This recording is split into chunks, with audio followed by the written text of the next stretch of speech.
네. 주말에 굉장히 안타까운 사건이 있었습니다. 할로윈 축제를 즐기러 나온 시민 음. 154명이 압사당하는 사고가 있었는데요. 지금 나오고 있는 자료로 보면은 10 대가 11명, 20 대가 103명, 30대 30명, 40대 8명, 50대 1명, 그리고 미상이 1명 있습니다. 아무래도 할로윈 축제이다 보니 젊은 층에서 사망자가 많이 있었고 외국인 사망자도 26명이나 있었습니다. 사망하신 분들과 가족분들에게 진심으로 애도를 전합니다.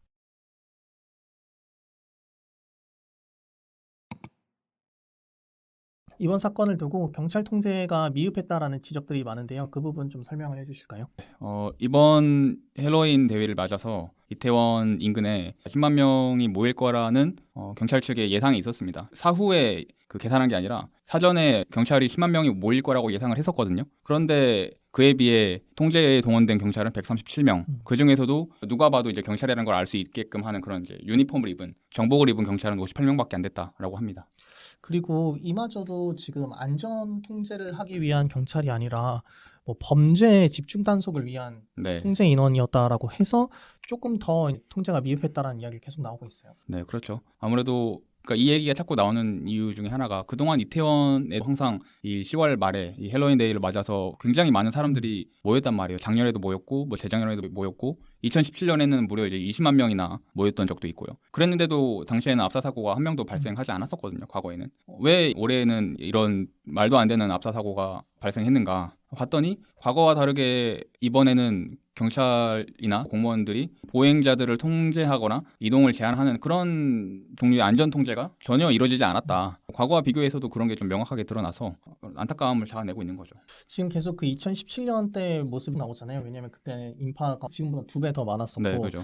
당시에 경찰들이 낮부터 이제 폴리스 라인을 치기 시작했다라고 하는 그런 사진들이 속속 올라오면서 과거 사건이 조명이 되고 있고, 그리고 또 하나는 불과 2주 전에 이태원에서 지구촌 축제가 열렸단 말이에요. 그때도 굉장히 많은 인파가 몰리면서 차량 통제를 하고 사람들이 한 방향으로 움직일 수 있게끔 경찰이 통제를 했다라고 해요. 불과 이런 행사가 며칠 전에 있었음에도 불구하고 이번에 이런 통제가 없었던 것에 대해서 지금 지자체나 경찰 측에서는 이번 행사는 주최 측이 없었기 때문에 통제가 없었다 이런 네. 얘기를 계속 하고 있습니다. 하지만 사람들이 이 사고가 일어나기 전날 금요일 밤에도 굉장히 많은 사람들이 몰리면서 이 정도 인파였으면 미리 통제가 있었어야 되는 것 아니냐라고 하는 비난이 제기되면서 이 부분에 대한 이야기도 계속 나오고 있어요. 그렇죠. 그리고 이태원에 언제부터 헬로윈데이 주최가 있었습니까? 음. 언제나 특별한 주최 없이 그냥 그렇죠. 성인들이 자발적으로 모여서 축제가 형성된 거잖아요. 자발적으로 모여서. 언제나 주체는 없었어요. 그런데 이번 축제가 뭔가 유별난 것처럼 얘기를 하면은 어폐가 있는 거죠. 그러니까 과거의 사례를 보면은 아까 말씀드렸던 것처럼 2017년에는 10월 27일 금요일 하루에 20만 명이 몰렸으나 그래도 압사 사고는 발생하지 않았었고요. 2021년에는 3일에 걸쳐서 17만 명이 모였어요. 그래서 작년이네요. 네, 작년 같은 경우에는 30일 하루에만 8만 명이 모였지만 당시에도 뭐 그런 종류의 사고는 발생하지 않았고 작년에 찍었던 영상을 보니까 이번에 사고가 발생했던 그 해밀턴 호텔 옆 골목 있잖아요. 그쪽을 경찰 한 명이 안전봉을 들고 이제 통제하는 모습이 찍혔거든요. 이게 경찰 숫자가 중요한 게 아닌 거죠. 예. 안전 통제를 하는 경찰 숫자가 중요한 게 아니라 어떻게 통제를 했느냐, 통제 자체를 적절하게 했느냐 안 했느냐를 따져야 하는 문제라고 생각하고요. 그러니까 경찰이 한 명만 있어도 적절하게 통제를 한다면 충분히 막을 수 있었던 그런 사고라고 생각합니다. 게다가 이번 사고가 발생하기 2시간 전에도 압사 사고가 발생할 뻔했었습니다. 기사에 따르면은 한 여성이 내려가라는 이제 구호를 이제 전달하면서 사람들을 통제하기 시작했고, 정확히 말하면 통제하기보다는 이제 어느 방향으로 보행을 해야 할지를 이제 안내를 한 거잖아요. 꽉 막혀가지고 몇십 분 동안 계속 그 자리에서 옴삭달싹 못했다 그래요. 근데 이제 통제를 하니까 한 명이 그렇게 내려가라는 얘기를 하니까 그 상황이 해제되면서 이제 사람들이 이제 보행을 할 수 있었다라고 그래요. 그런 것처럼 한 사람이라도 그 상황을 통제할 수 있는 사람이 한 사람이라도 있었으면 사실 이번 사고가 일어나지 않았을지도 모르겠다는 생각이 들어서 그게 더 안타까운 것 같아요. 그리고 지금 이 사건이 발생하고 나서 정치권에서도 이걸 대응하고 있는데 여기서도 좀 논란이 되고 있어요. 네. 이상민 행안부 장관의 발언이 계속 논란이 되고 있는데 이것도 한번 짚어볼까요? 그 행정안전부 이상민 장관이 그 사고 발생 직후 이제 브리핑을 하면서 이런 얘기를 했어요. 예년의 경우와 비교했을 때 특별히 우려할 정도로 많은 인파가 모였던 것은 아니었다. 음. 통상과 달리 경찰이나 소방 인력을 미리 배치함으로써 해결될 수 있었던 문제는 아니었던 것으로 지금 파악하고 있다. 서울 시내 곳곳에서 여러 가지 소요와 시위가 있었기 때문에 이런 것으로 경찰 경비 병력들이 분산됐던 그런 측면들이 있었습니다. 이렇게 얘기를 했어요.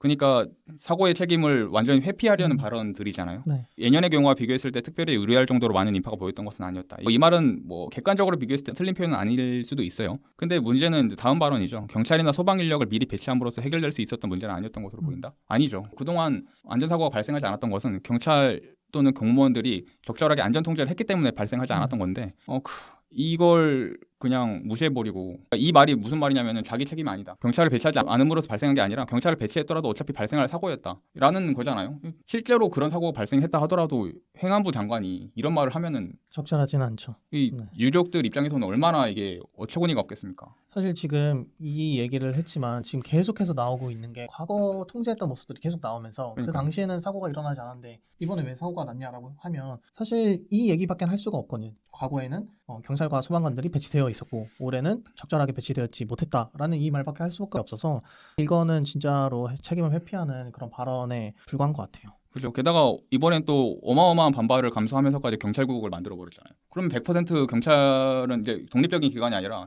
행안부 소속 기관이에요. 이도 저도 회피할 길이 없으니까 아예 경찰을 배치해서도 뭐 피할 수 있는 문제가 아니었다 이렇게 얘기하는 거고. 좀 그리고 그 다음 발언도 굉장히 문제가 있다고 생각하는데, 서울 시내 곳곳에서 여러 가지 소요와 시위가 있었다라고 얘기를 했어요. 당시 이제 광화문이나 시청에서 윤석열 대통령 퇴진 집회, 그리고 문재인 전 대통령 구속이나 이재명 구속 이런 피켓을 외치는 그런 시위들이 네. 있었잖아요. 많이 있었죠. 네, 그런 시위가 있었던 건 사실인데 그런 시위에는 경찰들이 수천 명이 동원됐단 말이에요. 그리고 당시에 경찰 추산으로 16,000명이 모였다고 주장하는 그 시위에 경찰이 수천 명이 도입됐어요. 최근 10년 동안은 폭력적인 시위가 발생한 적이 없잖아요. 없진 않지만은 그래도 일반적으로 그런 시위에서는 폭력적인 현상이 우리나라에서는 잘 일어나지 않았잖아요. 최근에는. 그런데 이렇게 시위에는 그렇게 많은 경찰들을 동원해 놓고서는 10만 명이 모일 거라고 사전에 예측했던 이태원에는 경찰들을 이제 137명밖에 보내지 않았던 거죠. 그리고 적절한 통제도 없었던 거고. 그리고 무엇보다 저는 이게 소요라고 말하는 것 자체가 이거 굉장히 위험한 발상이잖아요. 이게 소요라는 게 법률적으로는 여러 사람이 모여 폭행이나 협박 또는 파괴 행위를 함으로써 공공질서를 문란하게 하는 걸 가리키거든요. 그리고 이상민 장관이 판사 출신이에요. 이 소요라는 게 법률적으로 무슨 의미인지 모를 수 없다고 생각하거든요. 근데 광화문이랑 시청에서 있었던 이 평화적인 시위를 소요라고 부르는 거는 이건 민주주의에 대한 심각한 위협으로 저는 생각하거든요. 그래서 이상민 장관의 발언은 굉장히 위험할 뿐만 아니라 탄핵을 받아도 할 말이 없을 그럴 말이다. 그러니까 여야를 막론하고 이상민 장관의 발언을 비판했었거든요. 김기현 국민의힘 전 원내대표 같은 경우에는 그런 언행을 조심해야 한다는 말씀을 드린다 이렇게 얘기를 했고요. 김정혁 국민의힘 비대위원도 그런 부분들에 대해서 일반 국민들이 들으시기에 적절한 발언은 아니라고 생각한다 이렇게 얘기를 했었습니다. 네, 민주당에서는 말할 것도 없고요. 기본적으로 이렇게 이야기를 하는 게 핵심은 그거잖아요. 주체 단체가 없었다. 그래서 통제를 할 수 없었다. 네. 그러므로 우리 책임이 아니다. 그렇죠. 그건데 저는 이 주체 단체가 없었다라고 하는 이 표현이 이렇게 해석이 되는 것 같아요. 이 정치인들이 요즘 흔히 얘기하는 MZ 세대들의 문화를 너무 모르지 않았나라는 생각이 드는 게, 할로윈에 이태원에 가는 건 진짜 20, 30대 청년들에겐 뭐랄까요, 그냥 연례 행사 같은 거예요. 평소에 이태원을 안 가본 사람들도 이때만 되면 야, 우리 이태원 가자라고 이야기를 한단 말이에요. 그렇죠, 이날 맞아요. 구경거리가 굉장히 많기 때문에 너도 나도 이곳에 가보려고 한단 말이에요. 좀 과장일지는 모르겠지만 청년들한테 약간 추석이나 설날 같은 거죠. 우리가 그렇죠. 추석이나 설날에 인파가 많이 몰려서 고속도로가 막히고 교통사고가 난다고 해서 이게 아무런 주체가 없었다고 해가지고 이날 통제를 하지 않는 건 아니잖아요. 그렇죠. 그런데 이런 연례 행사에 대해서 저는 정치권이 충분한 이해 없이 그냥 너무 안일하게 생각했고 대처하지 못한 것에 대해서 주체가 없었다라는 의미로 넘어가는 게 아쉬운 것 같아요. 그죠. 그리고 이 헬로윈데이 행사는 주체가 있었던 적이 없잖아요. 매년 주체가 없이 그렇게 사람들이 많이 모였던 건데 유난히 특별히 다른 것처럼 얘기를 하면 안 되는 거죠. 네. 그리고 남영희 민주연구원 부원장의 페이스북 게시글도 논란이 됐어요. 네. 남 부원장이 이번 사건에 안전요원이 없는 이유로 대통령의 출퇴근에 용산 경찰 인력이 배치됐기 때문이라고 주장을 했습니다. 그리고 이 글이 올라온 뒤에 한 30분 만에 삭제가 됐고, 이거에 대해서도 지금 민주당 내에서 적절치 못한 반응이다라는 평가들이 나오고 있어요. 제가 봤을 때는 지금 일부 민주당 인사 측에서는 이 사건을 어떻게든 정부와 국민의힘 쪽으로 몰아가고 싶어 할 수 있겠죠. 아무래도 그렇게 해야 야당 입지가 살아나니까요. 저도 이거는 적절하지는 않다라고 생각을 합니다. 지금 우리가 애도가 필요한 시점이잖아요. 네, 그리고 책임을 물을 필요는 있긴 한데 이게 우리가 정치적으로 공격하기 위해서가 아니라 행정 당국의 관리 소홀을 한 거잖아요. 그렇기 때문에 지금 우리는 행정부를 비판하는 거지 정치인들을 비판하기 위해서 이런 얘기를 하고 있는 게 아니죠. 그런 것들을 좀 우리가 짚고 넘어가야 하긴 하겠습니다. 물론 좀 개인적으로 남영희 부원장의 말이 뭐 부분적으로는 맞다고 생각하는데 그 사고 발생 직후에 쓸만한 글은 아니었다고 생각합니다. 네. 네.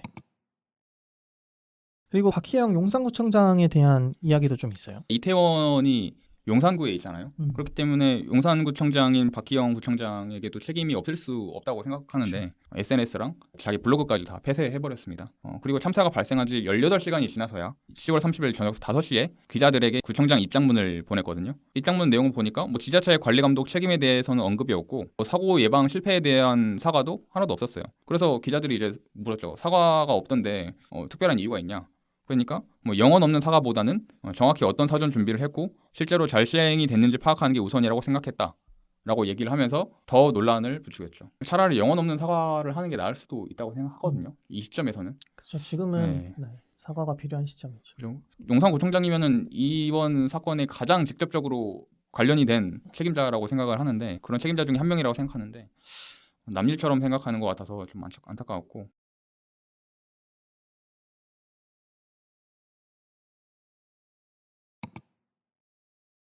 마지막으로 윤석열 대통령도 현장에서 보인 모습도 좀 많이 논란이 되고 있는 것 같아요. 다음 날 10월 30일 현장을 찾아서 담당자들의 안내를 받으면서 참사 현장을 지나가면서 이렇게 말을 하더라고요.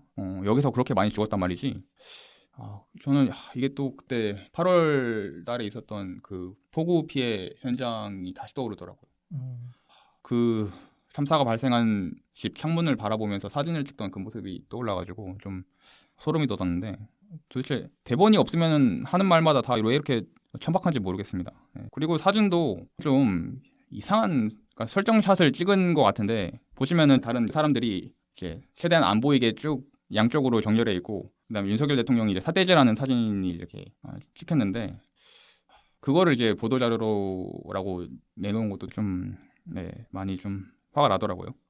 아무튼 네 그렇습니다.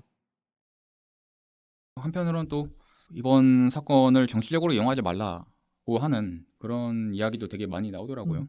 그리고 뭐 세월호 시즌 2 만들지 말라. 심지어 이런 말을 하는 사람들도 되게 많이 보이고 인터넷상에서. 근데 저는 그런 반응이야말로 제2의 세월호를 만드는 말이라고 생각해요.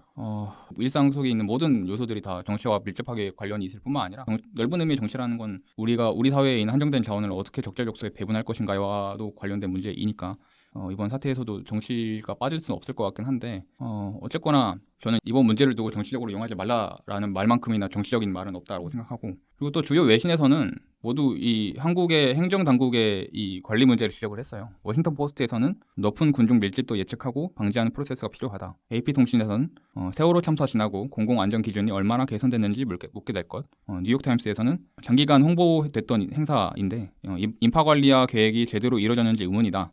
그리고 또 다른 기사에서는 이번 군중 참사는 한국 윤 대통령에게 또 다른 시험대이다. 그러니까 외신들은 어떻게 보고 있냐면은 대통령에게도 책임이 없을 수 없다. 이렇게 보고 그쵸? 있는 거죠. 네.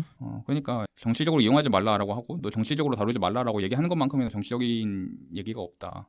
오히려 정치적으로도 풀어야 될 문제들이 많다. 이번 사건을 두고도 이렇게 생각을 합니다. 그리고 또 한편으로는 뭐 어떤 사건이 있든 간에 마찬가지긴 한데 이번 사건에서도 문제를 보이는 언론 보도들이 되게 많았어요. 시신의 모습이 그대로 드러난 사진을 내보낸다거나 심지어 영상도 내보내고 MBC 뉴스포에서는 뭐 약물에 의한 사건이다라고 말하는 시민을 인터뷰했는데 그 시민의 인터뷰를 전혀 제지하지 않고 근거 없는 음모론을 그대로 방송에 내보내기도 하고 그리고 여러 언론에서 뭐 악몽이라느니 뭐 아비규환이라느니 이런 자극적이고 과한 표현을 쓰면서 이번 참사의 비극성을 지나치게 강조하는 그런 모습을 보여서 이런 것들이 결국엔 사회적 트라우마로 우리에게 각인되게 하는 것들 중에 하나거든요. 사회적 트라우마가 별게 아니에요. 그 사건 현장을 직접 목격하지 않았더라도 이런 언론 보도들을 통해서 우리에게 트라우마가 각인이 되는 거거든요. 그래서 언론도 주의를 할 필요가 있다. 네, 이렇게 생각합니다. 네, 저도 그 트라우마 부분에 대해서 좀 우려되는 지점들이 많이 있는 것 같아요. 우리가 좀 아픈 트라우마를 가지고 있잖아요. 세월호 네. 사건이라는. 그래서 이 사고 나자마자 대통령의 시간, 동선 이런 게 다 바로 공개가 되고 뭐 사고 현장 찾아서 말실수 있긴 있었지만 뭐 어쨌든 사고 현장 찾았고 뭐 기존의 어떤 폭우 사태를 겪으면서 조금 이런 부분에 대해서 약간의 매뉴얼이 갖춰진 거 아닌가라는 생각은 조금 들긴 들었던 것 같아요. 좀 제가 한 가지 걱정되고 있는 거는 지금 많은 분들이 이 부분을 우려하고 있는데 또 집단적 트라우마가 어떻게 발생할까? 이 부분 좀 걱정되고 있는 것 같기는 해요. 사실 저도 이거 지금 준비하면서 되게 많은 사진들을 봤고 영상들도 봤는데 보고 나니까 좀 힘들더라고요. 네, 맞아요. 그래서 지금 이게 계속 논란이 되잖아요. 영상 온라인에서 퍼뜨리지 말라라고 네. 하는 측과 또 다른 한쪽에서는 그래도 이게 뭐 진상 규명이 되고 어떻게 사고가 났는지를 알려면 영상이 일부 공개돼야 되는 것도 맞기도 하고. 그래서 이런 과정에서 저같이 그냥 온라인으로 봤던 사람도 굉장히 충격이 컸는데 실제로 그 자리에 있었던 사람들은 사망자들이 길거리에 이렇게 막 널리 퍼져 있고 또 의료진들은 거기서 CPR 하고 있고 그다음에 일반 사람들도 와서 하고 있다고 네네. 했었잖아요. 그래서 그런 장면들을 실제로 목격한 사람들은 그리고 이 유가족분들은 그 트라우마가 계속 갈 거기 때문에 이 부분에 대해서도 정부가 지원을 해줬으면 좋겠다라는 생각이 들고요. 미래당 같은 경우에 어제 당직자들이 급하게 저녁에 모임을 가졌거든요. 어떻게 하자 이런 모임을 가진 게 아니라 각자의 마음 상태가 좀 어떤지 그냥 좀 그런 이야기를 좀 했어요. 그러면서 저도 그 이야기 하니까 조금은 혼자 이렇게 정리되지 않았던 감정들이 조금씩 정리가 되더라고요. 비슷하게 내가 좀 힘든 감정을 가지고 있다라고 느끼시는 분들 많이 있을 테니까 그때 절대로 이렇게 숨기지 마시고 주변 지인이나 친구분들이랑 이야기하면서 조금이나마 해소가 되고 조금이나마 위로를 얻어 가셨으면 좋겠다라는 생각이 들었습니다. 그래서 지금 이 사건을 놓고 해외에서도 굉장히 경각심을 많이 가지고 있다고 해요. 네. 일본 같은 경우에는 음주를 금지하는 그런 방안을 내놓기도 하고 어떤 대책들을 세우고 있는지가 계속 언론에 보도가 되고 있습니다.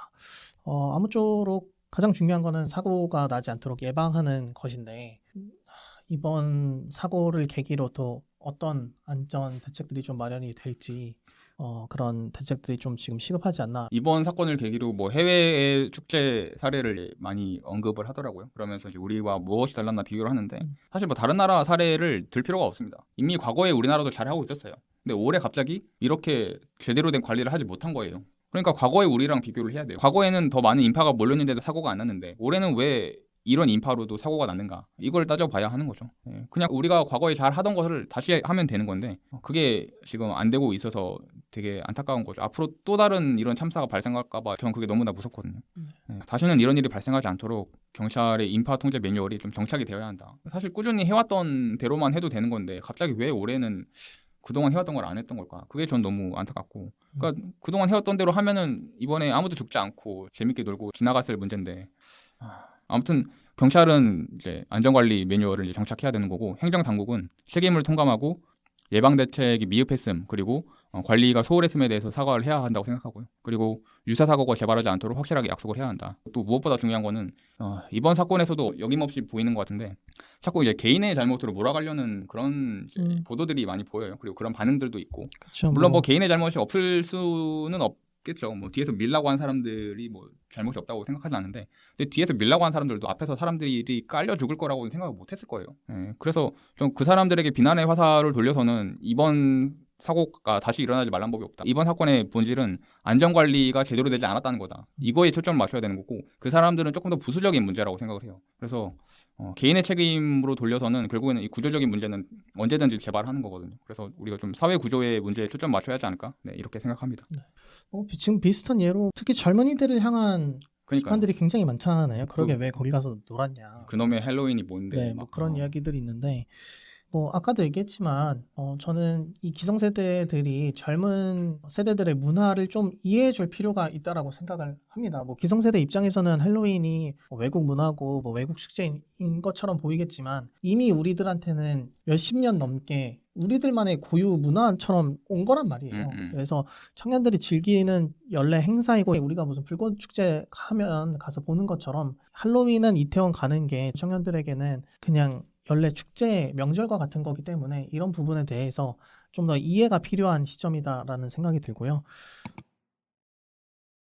네, 뭐 얘기하면서 좀 마음은 계속 무거운 것 같아요. 네. 이번 사고를 계기로 이런 일이 발생하지 않았으면 좋겠다라고 이야기를 했지만 그러기에는 너무나 큰 비극이고 우리가 너무 소중한 사람들을 잃은 것 같아서 마음이 전 계속 무거운 것 같아요. 네, 네. 그렇습니다. 네, 그래서 아까도 얘기 드렸지만 마음이 무겁거나 조금 지치거나 그러면 주저하지 마시고 주변에 있는 가족, 친구들 뭐 그리고 필요하다면 전문 상담가까지 찾아서 자신의 감정을 솔직하게 이야기하고 회복할 수 있는 그런 시간을 보냈으면 좋겠습니다. 그러면 오늘 방송은 여기서 마치도록 하겠습니다. 다시 한번 깊은 애도를 표합니다. 수고하셨습니다. 네, 수고하셨습니다.